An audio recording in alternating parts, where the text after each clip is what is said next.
नमस्कार मंडळी, मी तेजस्विनी. स्वागत आहे तुमचं आपल्या तेजस फॅमिली व्लॉग या चॅनलमध्ये. तर मंडळी, आजच्या व्लॉगची सुरुवात आपण करणार आहेत गरमागरम चहाने. आता वाजले होते संध्याकाळचे 5:30 आणि एरवी मी चहा घेत नाही, पण आता मला चहा घेण्याची खूप जास्त इच्छा होत होती. कारण बाहेर वातावरण खूप जास्त सुंदर आणि उत्साही आहेत. तर अशा वेळेस चहा घेतला ना की कसं एकदम फ्रेश वाटतं आणि बाकीच्या कामालाही खूप जास्त उत्साह येतो. आणि त्यात चहा जर विलायची आणि गवती चहा टाकलेला असेल तर मग तर विचारायलाच नको. तर आज संध्याकाळी दोघंही मुलं बाहेर खेळायला गेलेली होती, तर त्यामुळे जरा घरात खूप जास्त निवांत वाटत होतं.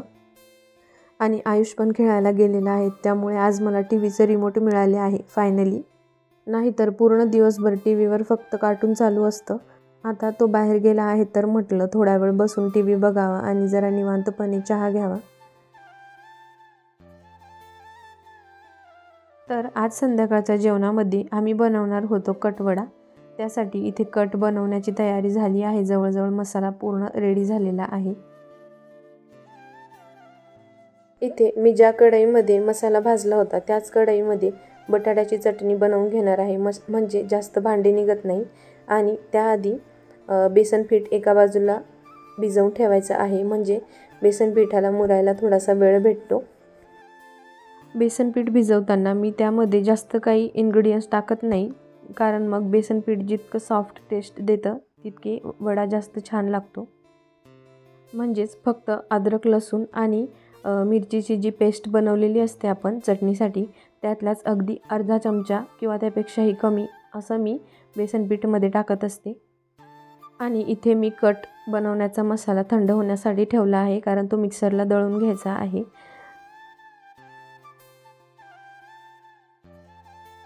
आता इथे बेसन पीठ भिजवताना बेसन पिठाची कन्सिस्टन्सी थोडीशी थिक ठेवायची आहे, कारण जेव्हा बेसन पिठाला आपण रेस्ट देतो त्यावेळेस ते अजून जास्त पातळ होतं. म्हणजे आधी भिजवताना अशी कन्सिस्टन्सी ठेवायची आहे, बघू शकतात.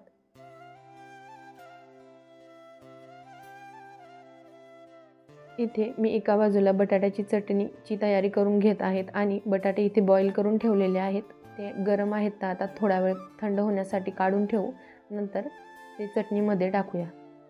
इथे बटाटे शिजवतानाही फक्त 2 ते 3 शिट्ट्या घेतल्या होत्या, म्हणजे जास्त गाळ होणार नाही आणि चटणीचे वडे बनवायला आपल्याला प्रॉब्लेम येणार नाही.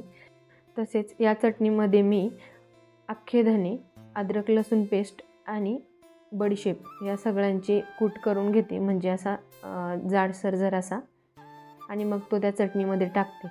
वड्यांमध्ये बडीशेप आणि धन्यांची जी टेस्ट येते ती खूप जास्त छान लागते, त्यामुळे एकदम प्रोफेशनल वडा बनतो. तुम्ही एक वेळा नक्की ट्राय करा.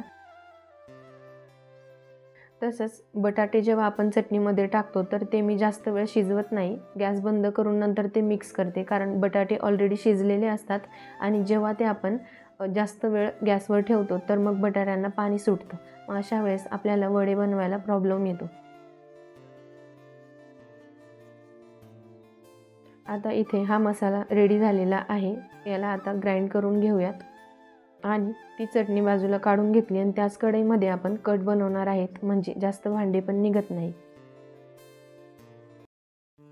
तसेच चटणी थंड करायला ठेवली होती आणि थंड झाल्यानंतर त्याचे मस्त असे पाहिजे त्या आकाराचे लहान मोठे तसे वडे बनवून घेतलेले आहेत. नंतर ते बेसन पिठामध्ये टाकून आपण फ्राय करणार आहेत.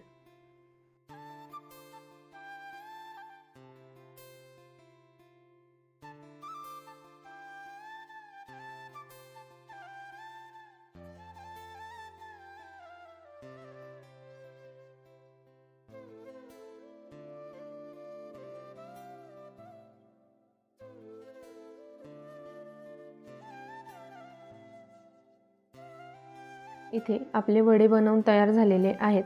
तसेच कटसुद्धा तयार झालेला आहे. आता आपण इथे तेल तळण्यासाठी ठेवलेलं आहे आणि आता वडे तळायला सुरुवात करूया. तर इथे वडे बनवताना मी बेसन पिठामध्ये सोडा अजिबात टाकत नाही, कारण काही वेळा जर सोडाचं प्रमाण कमी जास्त झालं तर ते कोटिंग जास्त नरम पडायला लागतं. अशा वेळेस वडे जास्त तेल सक करतात.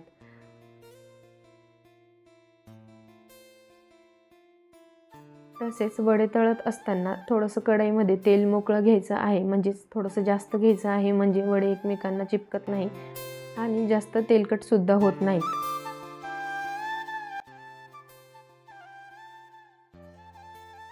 आणि इथे जर किचनमध्ये काही स्पेशल बनत असलं तर त्याचा सुगंध पूर्ण घरभर पसरत असतो आणि मग आयुष सारखं येऊन विचारत असतो की आई काय बनवते काय बनवते असं. त्याला सांगितलं नव्हतं की आज हे बनवणार आहे असं. तर इथे तुम्ही बघू शकतात की वडे थोडेसेही तेलकट झालेले नाही आहे आणि कलर पण खूप जास्त छान आलेला आहे आणि कोटिंगसुद्धा एकदम क्रंची झालेलं आहे. आता इथे बाकीचेही वडे तयार करून घेतलेले आहे, बघू शकतात तुम्ही. तर इथे एकच पाव शिल्लक होतात म्हणून मग त्याचा पाववडासुद्धा बनवून घेतला, कारण मला पाववडा खूप जास्त आवडतो. चला तर मग इथे कटवडा तयार झालेला आहे आणि बघू शकता तुम्ही एकदम छान दिसतोय आणि टेस्ट पण याची खूप छान झाली होती. आणि हा आहे आमच्या घरातला सुप्रसिद्ध ब्लॉगर सौरभ जोशी. याच्यासमोर मी कधीही शूट केलं नाही तरीसुद्धा याला रिंग लाईट कसं लावायचं, कॅमेरा कसा लावायचा, सगळ्या गोष्टी माहिती होत्या. त्याच्या मुलांना या इलेक्ट्रॉनिक वस्तू काहीही शिकवावं लागत नाही, उलट तेच आपल्याला शिकवत असतात. तर मग आता याचं पावडर लावून केस वगैरे विंचरून छान तयार होत होता आणि याची स्क्रिप्टसुद्धा रेडी होती. आत्ताची मुलं खूप जास्त शार्प आहेत आणि सगळ्या गोष्टी ते पटकन लगेच ॲक्सेप्ट करत असतात. चला आता आपण बघूयात कॅमेरा कसा ॲडजस्ट करतो आणि कसं बोलतो आहे ते.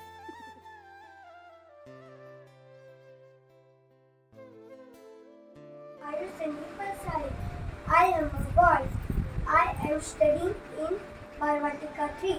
My school's name is Priyamshi Indriya Vidyalaya Warangaon. Thank you. Like my channel.